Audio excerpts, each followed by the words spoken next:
Hello students, आप सभी का मेरे यूट्यूब चैनल पे बहुत बहुत स्वागत है। आज हम पढ़ेंगे आरएच कारक के बारे में। आरएच कारक जो है ये हमारे रक्त में पाया जाने वाला एक एक्स्ट्रा एंटीजन है, अतिरिक्त प्रतिजन है। और इस आरएच कारक जो है इसकी उपस्थिति के आधार पर ही ब्लड ग्रुप जो होते हैं वो 2 टाइप के होते हैं, RH positive and RH negative. इसको मैंने अपने पहले वाले वीडियोस में जो है आपको एक्सप्लेन किया था। अगर आपने अभी तक मेरे वो वीडियो नहीं देखे हैं तो आप उन वीडियो को देख लीजिए और मेरे चैनल को सब्सक्राइब कीजिए, लाइक और शेयर कीजिए। तो देखिए, आरएच जब एंटीजन एक्स्ट्रा प्रेजेंट होगा तो ये क्या होंगे, आरएच पॉजिटिव होंगे, और जब नहीं होगा तो आरएच नेगेटिव होंगे। अब ये आरएच पॉजिटिव वाला व्यक्ति जो है वो आरएच नेगेटिव वाले को ब्लड नहीं दे सकता है। लेकिन मान लो कोई केस से अगर दे रहा है, मान लो एक पर्सन है जिसका ब्लड ग्रुप है ए पॉजिटिव और उसको किन्हीं कारणों से ए नेगेटिव को ब्लड देना पड़ रहा है, तो ये इसको ब्लड देता है क्योंकि इनके एंटीजन और एंटीबॉडी जो है वो तो सेम है, लेकिन ए पॉजिटिव में एक्स्ट्रा एंटीजन है वो है आरएच, ए नेगेटिव में वो एक्स्ट्रा एंटीजन नहीं है। अभी जब इसको ब्लड दे रहा है तो ये ब्लड ले लेगा इससे। उसके बाद में क्या होगा कि जब इसकी बॉडी के अंदर ये ब्लड ट्रांसफर होगा तो इसकी बॉडी में जो आरएच नेगेटिव है उस आरएच के अगेंस्ट एंटीबॉडी बनने लग जाएंगे। उस आरएच जो ए पॉजिटिव से आया है उसके अगेंस्ट एंटीबॉडी प्रतिरक्षी बनने लग जाएंगे। तो उस वक्त तो ये प्रॉब्लम कम होगी क्योंकि अगर उन आरएच एंटीबॉडीज की संख्या कम है तो उस व्यक्ति को इतना इफेक्ट नहीं पड़ेगा। लेकिन अगर ये क्रिया बार बार हो रही है, इन फ्यूचर वापस ये पॉजिटिव वाला इस नेगेटिव वाले को ब्लड देता है, तो क्या होगा, उस कंडीशन में ये एंटीबॉडी जो है ये उस एंटीजन जो कि आरएच पॉजिटिव वाले से आ रहे हैं, ये एंटीजन जो होंगे ये इनके अगेंस्ट जो एंटीबॉडी बने हैं ये क्या करेंगे, एंटीजन एंटीबॉडी रिएक्शन करेंगे और इस एंटीजन एंटीबॉडी रिएक्शन से क्या होगा, आगे आरबीसी जो होंगी वो आपस में चिपक जाएंगी वेसल्स में और ब्लड जो होगा वो फ्लो नहीं कर पाएगा और व्यक्ति की मृत्यु हो सकती है। तो एक कंडीशन में जब वो स्टार्टिंग में एक बार देता है तब तो इतनी प्रॉब्लम नहीं आती है, लेकिन कंटिन्यू क्रिया चलती रहती है तो उस व्यक्ति की मृत्यु हो सकती है। क्यों होती है, क्योंकि जब फर्स्ट टाइम उसने ब्लड को दिया ए नेगेटिव वाले को तो उसके अंदर आरएच पॉजिटिव चले गए। आरएच पॉजिटिव जैसे ही गए उन्होंने इसके अगेंस्ट जो बॉडी के अंदर एंटीबॉडी बनाना स्टार्ट कर दिए और ये एंटीबॉडी जो है ये बनने लग गए इसके अंदर, क्योंकि प्राकृतिक रूप से ये आरएच कारक के अगेंस्ट एंटीबॉडी नहीं पाए जाते, लेकिन जब इसके अंदर गए तो इन्होंने क्या कर दिया, आरएच एंटीबॉडी बनाना शुरू कर दिया। जब सेकंड टाइम ये ब्लड दे रहा है तो ये एंटीबॉडी उस एंटीजन जो आरएच कारक इनके अंदर जा रहा है उसके अगेंस्ट जाकर के आरबीसी जो होंगी उनको क्लम्प कर देंगे और ब्लड वेसल्स में रुक जाएगा और क्लॉट बन जाएगा जिससे व्यक्ति की मृत्यु हो सकती है। इस क्रिया को कहा जाता है आइसो इम्यूनाइजेशन।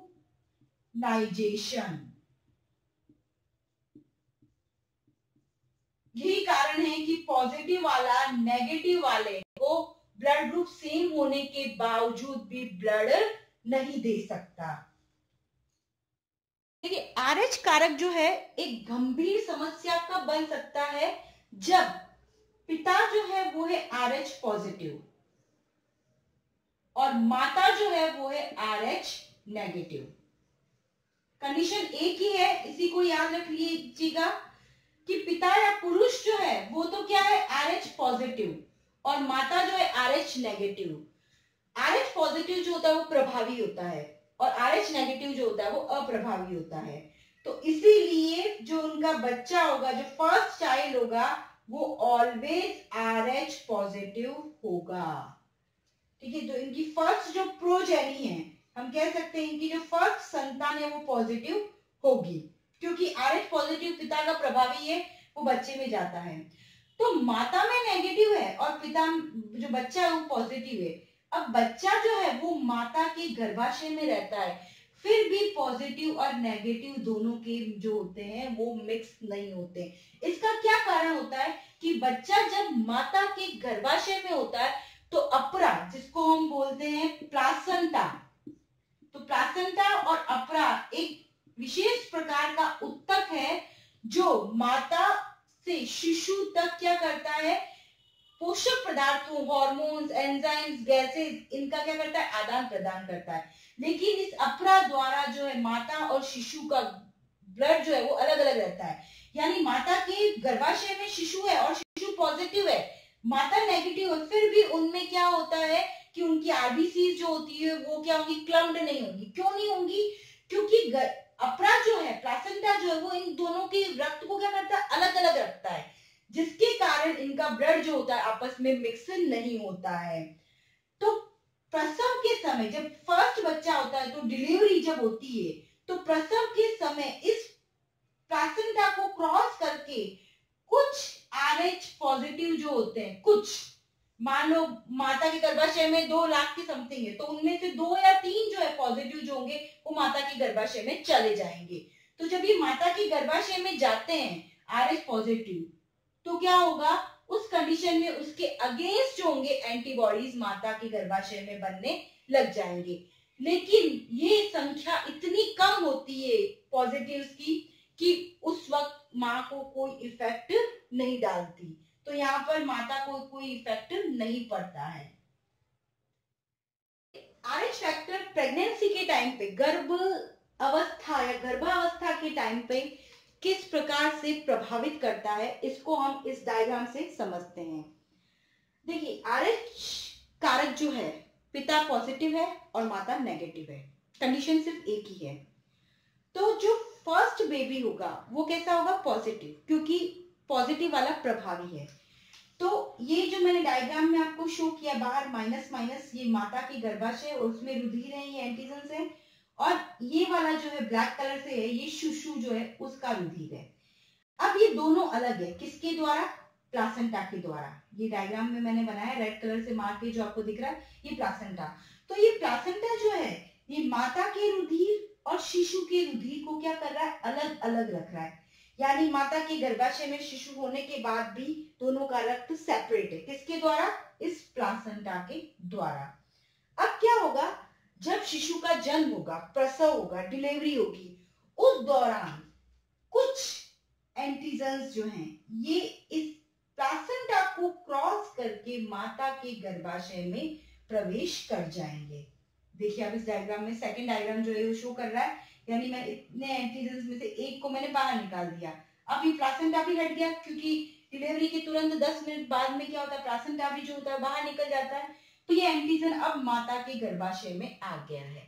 जब माता के गर्भाशय में ये प्रवेश करेगा तो ये इसके अगेंस्ट माता के गर्भाशय में एंटीबॉडीज भी बनने लग जाएंगी, लेकिन इनका नंबर बहुत ही कम होगा, बहुत ही कम संख्या में ये होंगे, इसीलिए माता को कोई इफेक्ट नहीं होगा।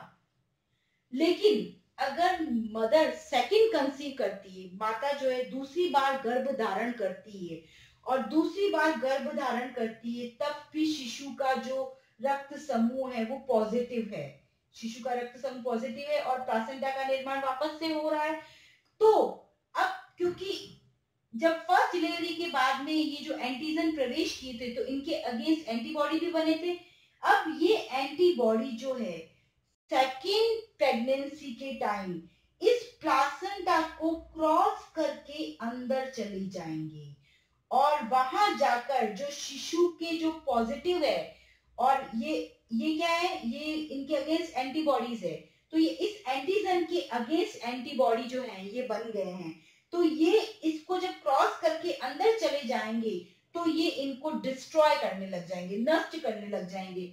इस तरह से जो है ये क्या हो जाएंगे, इनकी एंटीजन्स जो है उनको डिस्ट्रॉय, क्योंकि यहाँ पर क्या होगा कि आरबीसीज को ये नष्ट करने लग जाएंगे, क्योंकि एंटीजन और एंटीबॉडी जो होती है एक ही नेचर के होते हैं, एक ही प्रकृति के होते हैं, तो इनकी आरबीसी नष्ट होने लग जाएगी, यानी कुछ आरबीसी शिशु की जो होंगी वो नष्ट होने लग जाएंगी, जिसके कारण शिशु को एनीमिया भी हो सकता है।